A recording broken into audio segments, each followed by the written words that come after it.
Well, those Bricklink order minimums, they'll get you every time.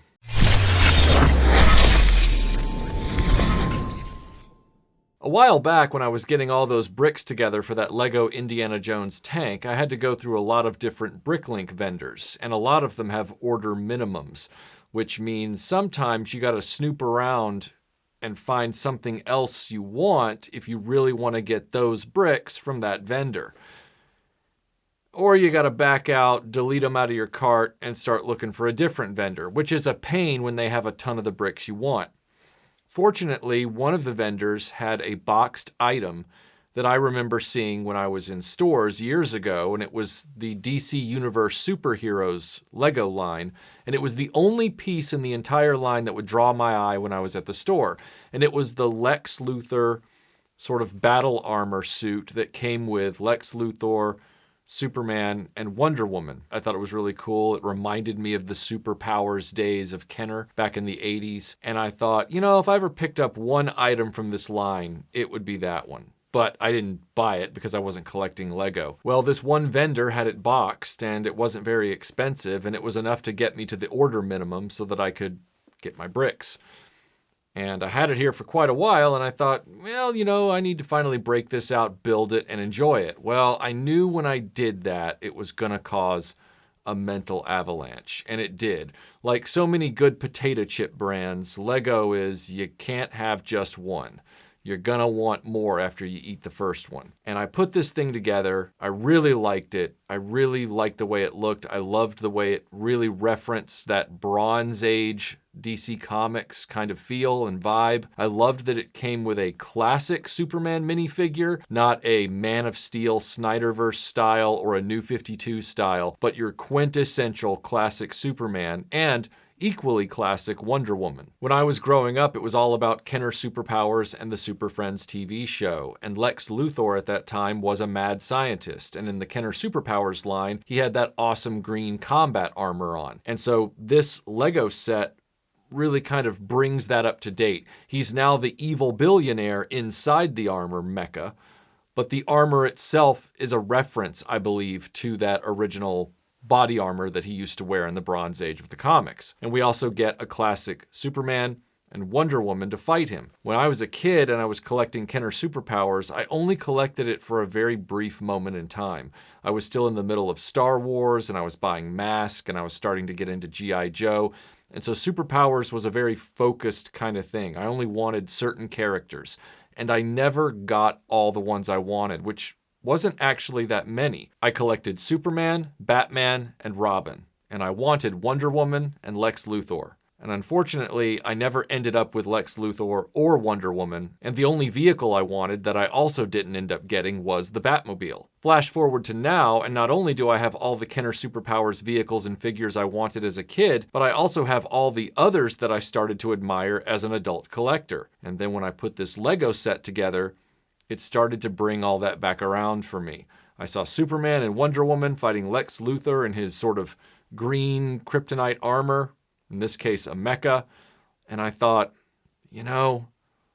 I do kind of want to get a classic Batman and Robin minifigure to go with this, because I now have 3 of the Superpowers figures that I wanted in childhood, but I don't have the other 2. And I really wanted to complete that set in Lego form as a kind of parallel to my childhood ambitions. So I went online and started looking up all the different Batman minifigures, of which there were a ton, but there was only going to be one version that was going to suit me, and that would be the classic blue and gray Batman with the yellow moon symbol. I grew up in that era, right at the end of the Bronze Age, right after the Neil Adams stuff, going into the Garcia Lopez era of DC, and that's what I think of when I think of Batman. Now, Lego had done a ton of the Dark Knight, Michael Keaton-esque style, and they'd even done the Adam West, which, as much as I'm a fan of Adam West and thought that maybe I could get away with using that minifigure, it is very specific to the Adam West Batman, and it wasn't going to work for me. But fortunately, they did have a small handful of Batman minifigures that had come out over the years that were the standard classic 70s, 80s blue-gray Batman, and that's what I picked up. Robin the Boy Wonder ended up being the one that was staggeringly difficult to acquire, a real gut punch,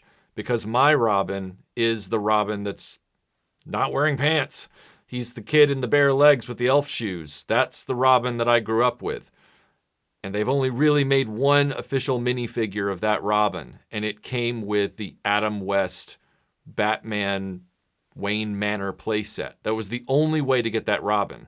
Well, I didn't want to get the entire playset and all the stuff that came with it, cool as it is. So I went looking for several weeks, and I finally found somebody selling the minifigure in mint condition separate from that set. It wasn't cheap. I sucked it up. I got the figure, and now I had my Batman and Robin. But I still had one more hurdle.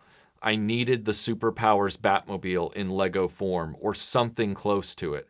And all of the Batmobiles that they've sold in the Lego line over the years, they're either the Adam West style, or they're some sort of comic book hybridization style from some more modern era, or they're the animated series, or the Michael Keaton version, or one of the modern films. But none of them are that blue 70s, 80s comic book Batmobile.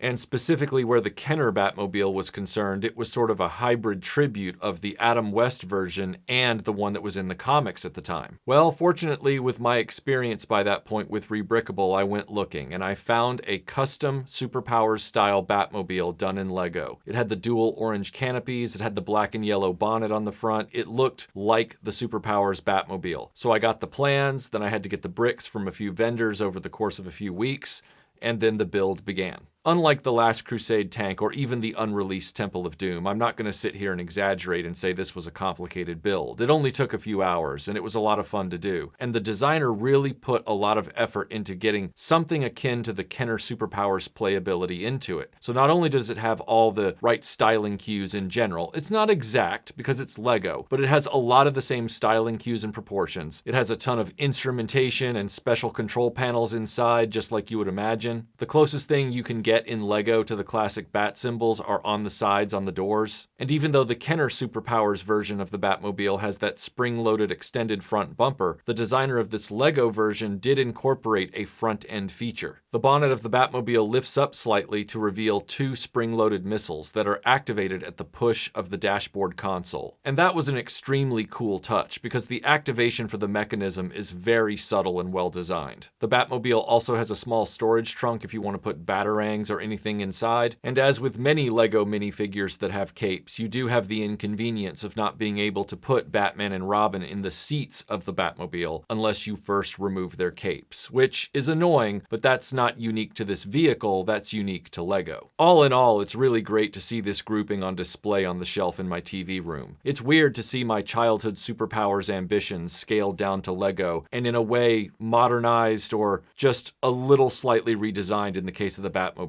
To me, DC Comics was Superman, Wonder Woman, Batman and Robin, the Batmobile, and Lex Luthor. And I know some people will say, well, what about the Joker? I'm not trying to leave the Joker out, but Lex Luthor to me was always the big bad. He was the number one because I was a Superman kid. And here they all are in that classic Bronze Age, brightly colored, iconic DC design. Some people love the entire pantheon of the Justice League and explore every corner of DC comic mythos.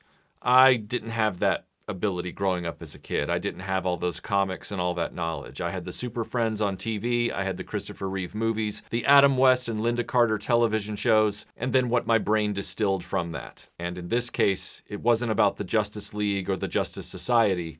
It was about the finest that DC had to offer. Dare I say, world's finest. And in this case, this is Lego's finest DC grouping as far as I'm concerned.